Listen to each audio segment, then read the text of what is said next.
Well, good morning. We're getting quite a few inquiries on our upcoming pool season, so we thought we would just invite everybody out today and do a quick update with Joe Martin, our Recreation Supervisor for Aquatics Division. Throughout the season, you can check wichita.gov/aquatics for any updates. And with that, I'll pass it on to Joe. Morning. Okay. So I know it's not quite officially summer season just yet. However, my team and I have been working diligently to try and get everything ready to go for this upcoming pool season. Our official opening date is Memorial Day, which is May 29th. We've already begun filling pools. Hopefully by the end of this week, beginning of next week, we'll have a few more filled. Right now, we currently have McAfee filled. That pool holds 185,000 gallons of water. We're also looking at starting to fill several of our splash pad facilities as well, and getting those ready to operate. Some of the things that we've been working on, obviously last year and at the beginning of this year, we've had a lot of vandalism issues. So we're trying to get our camera systems installed.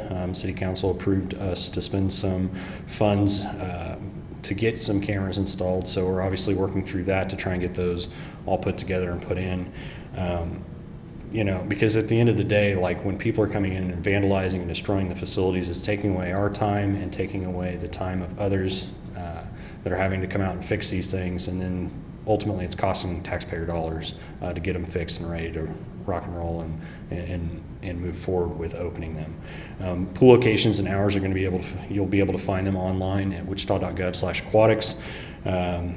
We are currently taking registration for swim lessons and swim classes. You can also call and make reservations at our 6 different pool facilities.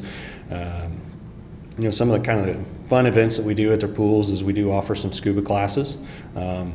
So that's obviously some of the fun things that can be found at our pool facilities. We've got swim team. Lap swim will be offered at all different facilities this year. And then we also offer season passes for families and individuals and residents. So that way you can, enjoy the pool a little bit more at a little bit more cost-effective rate. Hiring. One of the big questions and some of the news stories that I keep hearing is the lifeguard shortage. Okay, we are not the exception to that story. Unfortunately, every year we do hire lifeguards and other positions at our pools. We have lifeguards, we have cashiers, we have head lifeguards, and we have managers. And that's kind of the critical component to us even being able to open our facilities and operate them for a full day, whether it's swim lessons, it's swim team, it's just opening them up and allowing groups to come in and enjoy them. So anybody that's looking for a summer job, I really urge you to apply. The minimum age to apply to be a lifeguard is 15 years old. We do provide all those certifications free of charge for those that are looking to work for us. Our positions start at $12 an hour for those lifeguards and above. It's a fun way to earn money. It's a great way to have a summer job. It's a fun summer job. It's you're out there, you're with your friends, you're helping your community, and you learn some lifelong skills along with that, and with these certifications that they are receiving as lifeguards. At the end of the day, there's a minimum staffing requirement that we do have for us to operate those pools, and so we're trying very hard to get to those minimum levels. The process is that first step is somebody would have to apply, and then they go through an interview process with me, and then there's an offer made to them. We do have 12 splash pad sites, and we have splash pad operators. I want to highlight that on the splash pad side and the splash pad operator side, we've had really good luck with getting people on and working, and actually that's the crew right now that has helped us get our pools even ready to fill. I got 4 guys that have been working real hard for the last couple of weeks, and our pools are getting ready to even just get filled. Like, there's a lot of work that goes into them before we add water to them, and then once we get the water in there and we start filtering that water, we do have to maintain it. And so those guys have been a critical component to it, and that side of the operation, we've actually had a lot of luck in the hiring process, and those positions are filled. So our splash pads are really looking good for this upcoming season. Keep an eye on our social media, whether it's Facebook or our website. We have the potential that we could have some surprise openings coming up here pretty soon with our splash pads because of the ability to get those people on and working and taught how to work with our chemicals and balance our chemicals and everything else. Okay. With that, I'm going to take some questions. So in terms of the kind of protecting pools from like more vandalisms, I know we've kind of had a lot of them over the years. Is there any like extra steps you guys are taking to make sure like this summer that there aren't any or to minimize those? So that's kind of part of the camera system that we're trying to put in. Once we get the cameras and get them installed, then they will have full-time monitoring.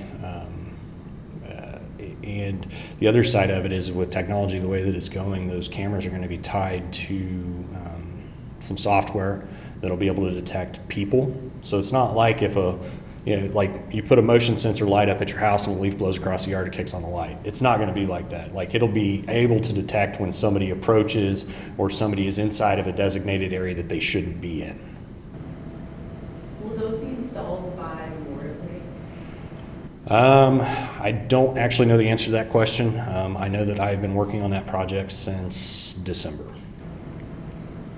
How are you guys doing in terms of number of lifeguards and all that? So right now, I'm still short to hit that minimum about 40 positions. So if we don't hit that minimum, we're looking at either outright closures for open swim or rolling closures, one of the two. We will put water in all 6 pools, and we will offer our programs at our pools, at our different community pools, because when we start talking programming, it's not nearly as staffing intensive as an open swim time frame. Could you talk about some of the benefits to being a lifeguard? So some of the benefits of being a lifeguard, I kind of talked about those lifelong skills. Those lifelong skills that kind of stick with you are going to be kind of emergency management. They're taught CPR, they're taught first aid, they're taught how to use an AED. One of the big things for our lifeguards too is once you get hired on with us, we offer those certifications free of charge to you. And then not only do we offer those certifications, I'm also an LGIT and a WSIT. So if you're somebody that's like, hey, I want to teach swim lessons and I want to get a certification to do that, I'm able to teach people and train people in the water safety instructor certification or the lifeguarding instructor certification. So one of the things that I did last summer when I came on board is I started certifying people as lifeguarding instructors to try and help alleviate some of the maximum, like the number of classes that we were teaching was astronomically high because we had one LGI. Now we have 5. So I'm able to put more people into one class and run one class and put 20 to 30 people in one class and have enough instructors to be able to run that class correctly. You guys have to be 16 to 15. apply? You have to be 15 to be a lifeguard according to the American Red Cross, and we hire kids as young as 15. Did you say there's a total of 6 pools? There's 6 pools, yes. Okay. So the ones that have the issues, that's where the cameras would be at? Correct.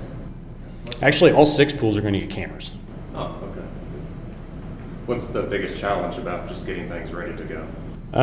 So obviously vandalism has been one of them. One of the facilities they were chucking rocks into and broke the main drain at that facility. That has to be replaced before I can even put water in it. And so on an item like that, it typically takes a 6-week lead time for production and then shipping. We caught that early, luckily, and so I'm hoping that probably this week or next week I actually get that drain in, and then it's just a couple of people to install it in a couple of hours, and then we can start filling that facility. The other thing with it is too is like if they're coming in and they're spray painting and vandalizing in that manner, then it's just trying to get it all cleaned up and trying to make sure that it is taken care of prior to opening or whatever the case may be. So are all the pools on target to be opened as long as you get that one specific part in? I believe so. Orchard is the pool that occurred at, and they also had some other vandalism that involved the guttering that we're trying to work through and get figured out how we're going to fix. Did that just occur over the winter sometime? Yep, happened within the last couple of months. And then other than like, obviously you mentioned swim classes, is there any like other special events that are in the works that are going to be at these pools? So we've got scuba diving classes, we've got swim lessons, we have lap lap swim, we have swim team. Ailey hosts a swim team or swim meet every Monday starting June 12th, ending I think the last Monday in July, which I want to say is like the 30th or the 31st. And then we also have after-hour rentals that we do Friday, Saturday, and Sunday.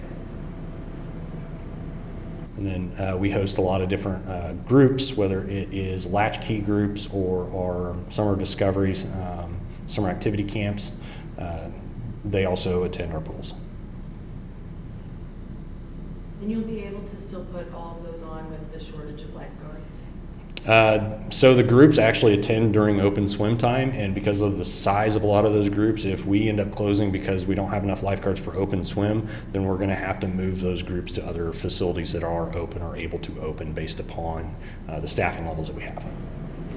But we don't have a shortage of lifeguards yet. We're still hiring. We are still hiring, so I am trying very hard to get us to where we're at the staffing level that we need to be at, and that we are trying to make sure that we do get the staff needed in time for the season. I've got 2 lifeguarding classes planned in the month of May, and I'm pulling every single LGI that I can get my hands on and onboarded to help me teach those classes. That way, if I need 30 and 40 lifeguards in a class, then we're going to be having 5 and 6 LGIs helping teach those classes. And if somebody wants to apply to be a lifeguard, where can they go?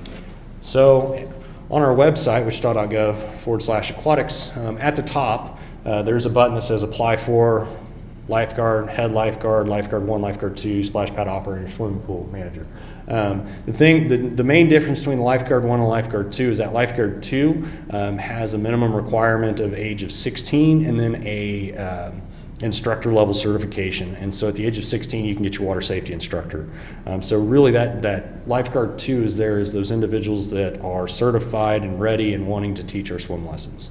Otherwise, we do supplement our lifeguard 2s with our lifeguard 1s, and we kind of do an in-service for teaching our lifeguard 1s how to teach swimming lessons. Any other questions? And as with the splash pads, did you say a person is there from the city all the time? So with the splash pads, no, somebody is not on site all the time. What we do is we have a couple of crews that will go around throughout the course of the day, and they check on them. They do a chemical check, they check site cleanliness, and then they move on to the next one. A typical crew on the splash pad is responsible for 6 different facilities during their shift, and so I try to split it to where we have one person covering these 6, one person covering these 6. And then they run 2 different shifts, morning and evening. And then the water runs from time to time. Correct. So our features are on between 10 a.m. and 8 p.m. And then the splash pad guys actually start at 8 o'clock in the morning. That way they can get around and get a chemical check in at all 12 sites prior to them opening and starting at 10. How often do we check the chemical levels at the pool? At the pool, they're checked every couple of hours. Should be at when the first person walks in, they should be doing a chemical check. Then we do one at noon. Then we do one at I want to say 3, 6, and close.